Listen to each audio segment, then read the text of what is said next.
புதிதாக பைக் வாங்கி சமூக வலைதளத்தில் பகிர்ந்த அரியலூர் இளைஞருக்கு எதிராகவும் ஆதரவாகவும் சமூக வலைதளங்களில் கடும் வாக்குவாதம் நடந்து வந்த நிலையில் சம்பந்தப்பட்ட இளைஞர் மற்றும் குடும்பத்தார் இதற்கு முற்றுப்புள்ளி வைத்துள்ளனர்.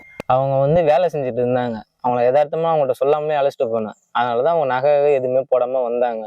இந்த சைடு கிராமத்துல இருக்கவங்க எல்லாருமே 24 மணி நேரமும் நகை போட்டுட்டு யாரும் இருக்க மாட்டாங்க. எங்கேயாவது வெளியில ஃபங்க்ஷன் போகணும்னா மட்டும் தான் நகை போட்டு போவாங்க. அது போலதான் அவங்களும் வந்தாங்க.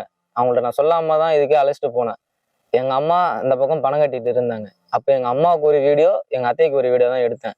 அப்ப எங்க அத்தை எனக்கு ரொம்ப பிடிக்கிறதுனாலதான் ஃபர்ஸ்ட் அவங்கள ஒரு வீடியோ அனுப்பி வச்சேன். ஃபேஸ்புக்கு, இன்ஸ்டாவிலே போட்டோம்.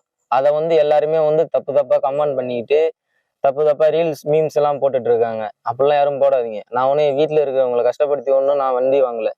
என் வீட்டுல இருக்க நகையை அடமானம் வச்சு ஒன்றும் நான் வாங்கல. நான் சம்பாதிச்சேன். என் வீட்டுல இருக்கவங்கள்ட்ட கொஞ்சம் காசு கேட்டேன், அதனால கொடுத்தாங்க. யாரையும் கஷ்டப்படுத்தி ஒன்றும் நான் பைக் வாங்கல மற்றவங்களை போல.